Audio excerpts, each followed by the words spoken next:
This is Paramita. I am going to present the discussion post about immigrant and LGBTQ population, what are their issue regarding the mental health and accessibility to mental health supports. Mm, so, welcome.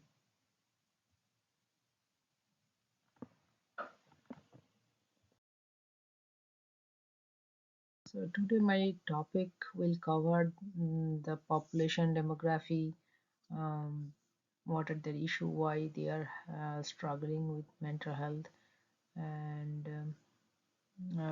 the diagnosis, how we help them to how we can help them by proper screening tools regarding the diagnosis of mental health following DSM-5 rules. And I need like to provide some guidelines for the providers or healthcare providers, so to help this vulnerable population who doesn't have that much help regarding mental health. So my first population will be immigrant population. Um,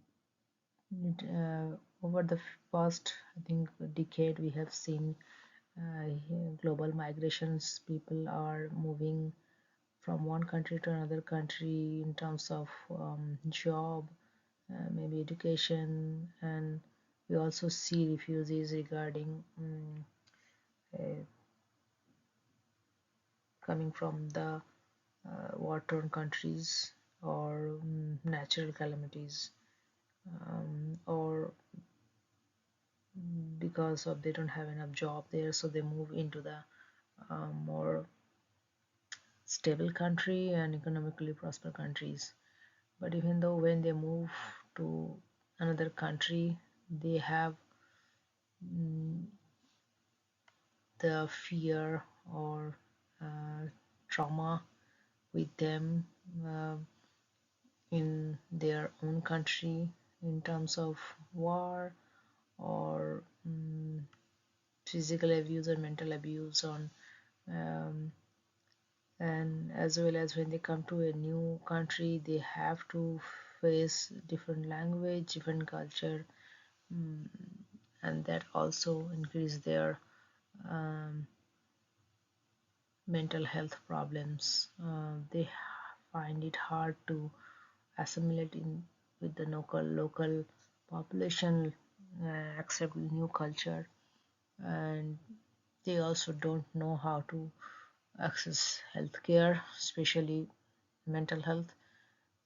So that is a great challenge for migrant populations.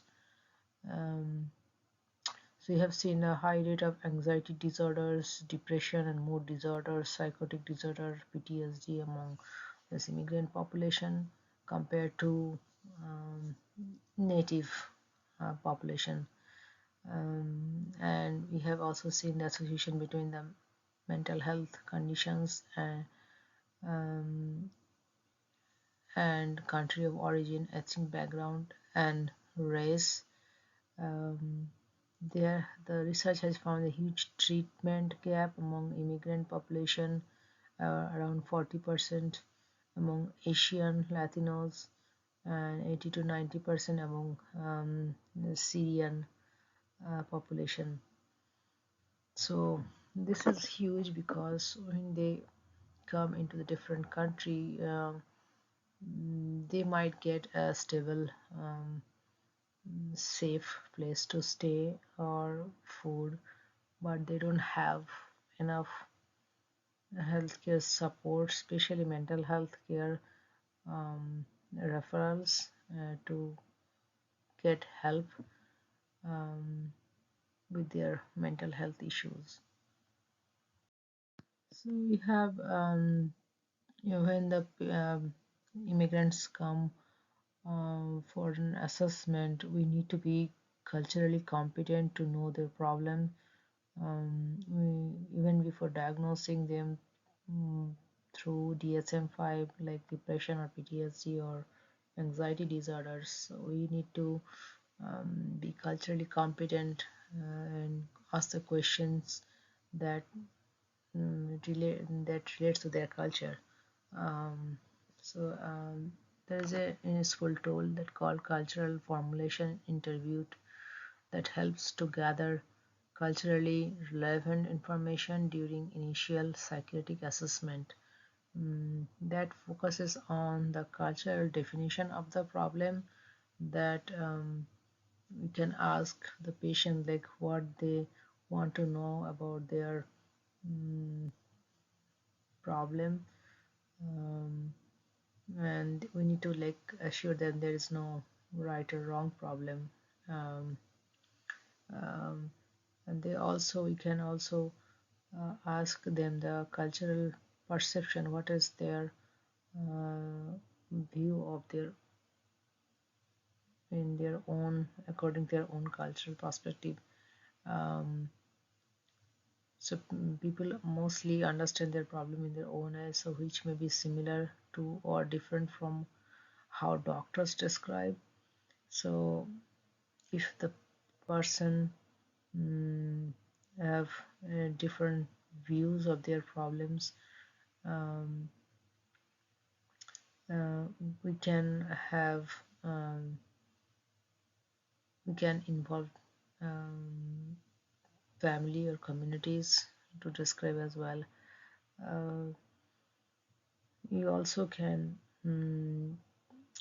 ask the questions like how they can describe their problem, what they think that is happening to them.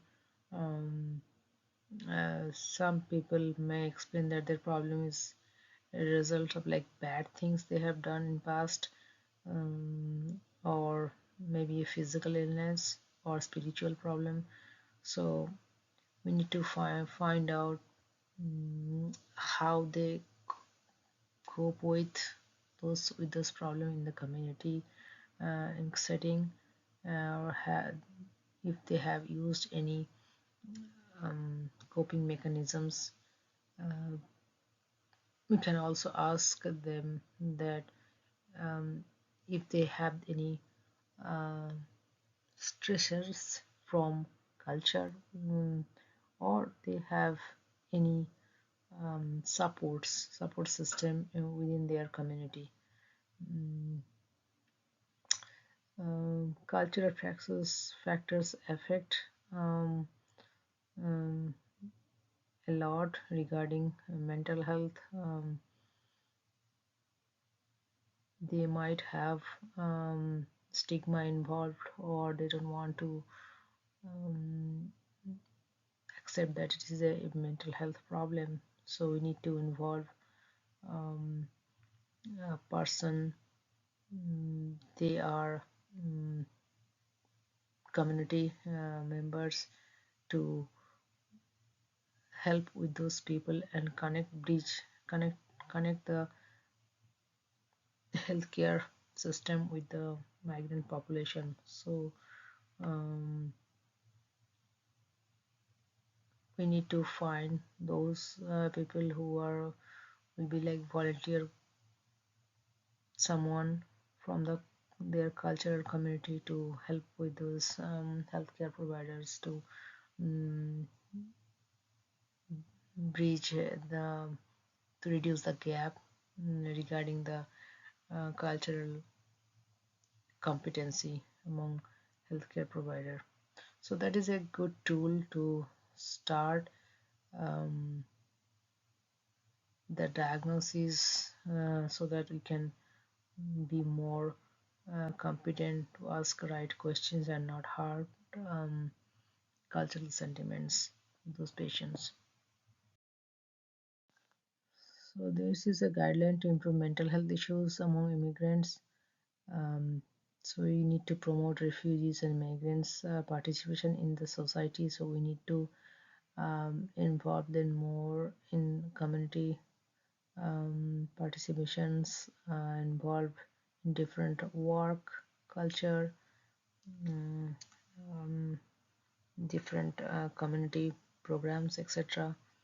We also need to address the non-medical factors that impact their mental health, mm, offer choices about delivery of the mental health service, like how they want to receive their service and how we can mm, provide the service closer to their home, or if they want to keep it private, so something things like that. Also need to safeguard their human rights, because some immigrants have no legal paperwork, so they may not mm, like to see doctor because of their illegal status. And lastly, we need to involve more um, personnel from different cultural background in their healthcare system to help with the communication. And also I think people will patient will feel better if they have like the healthcare provider from same background. um, Patient will be feeling more comfortable, and that helps to build the trust as well. So that will be definitely helpful for better care.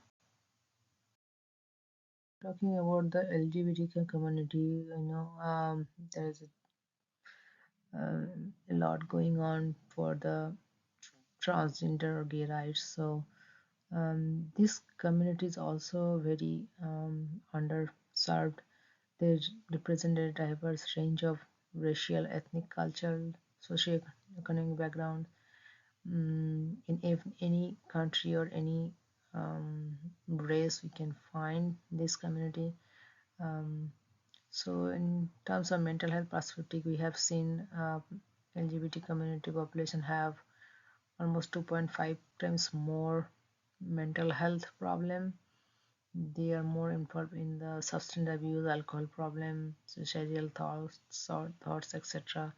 So you can see from the chart, like um, in terms of acute serious mental illness, they are all um, in great numbers than the straight uh, person with straight sexual orientation.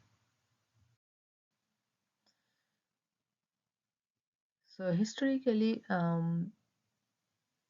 diagnostic criteria for the homosexual people has been gone through a lot. Like from this chart, you can see it was in DSM 1 to 1, it was like s- uh,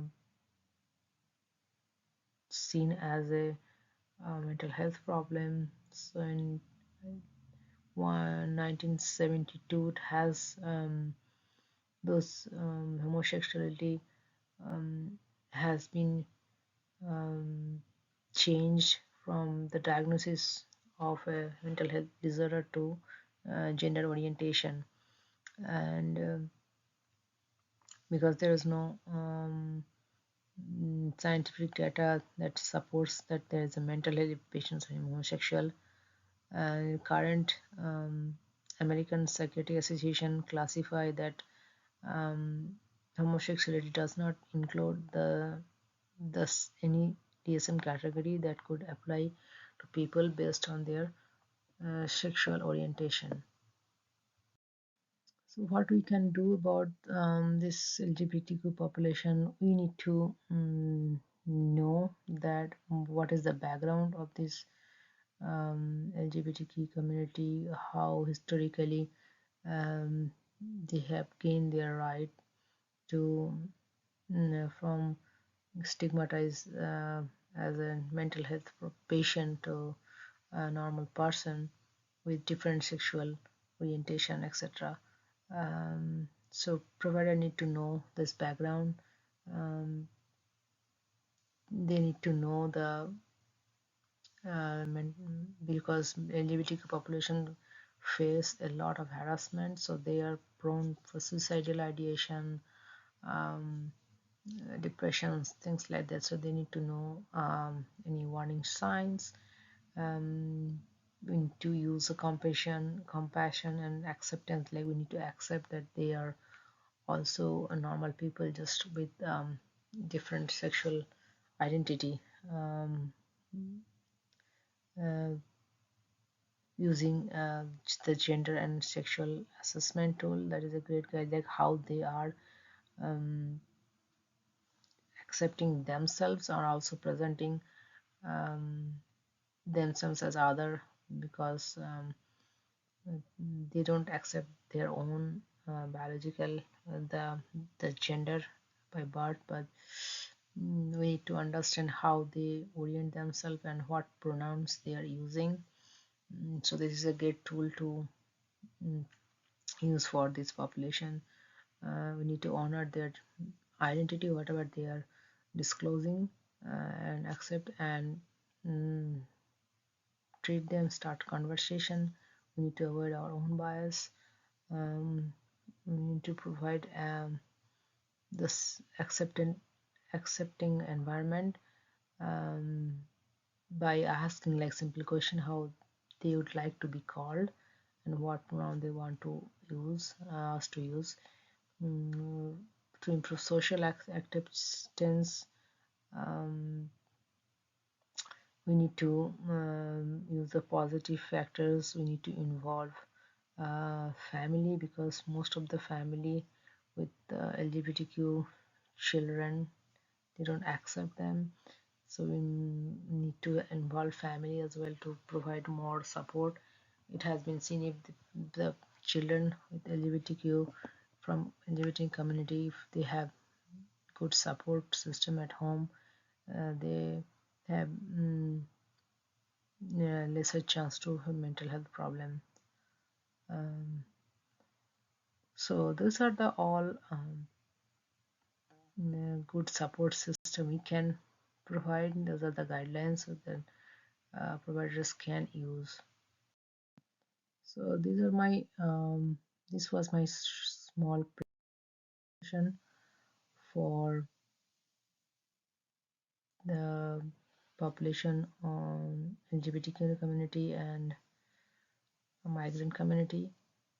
They have major issues compared to the regular population, native population. So we need to do more in terms of providing care, accessibility, and also referral to the right uh, providers or um, support system. And thank you for listening to my presentation. If you have any question, please reach out to me. Thank you.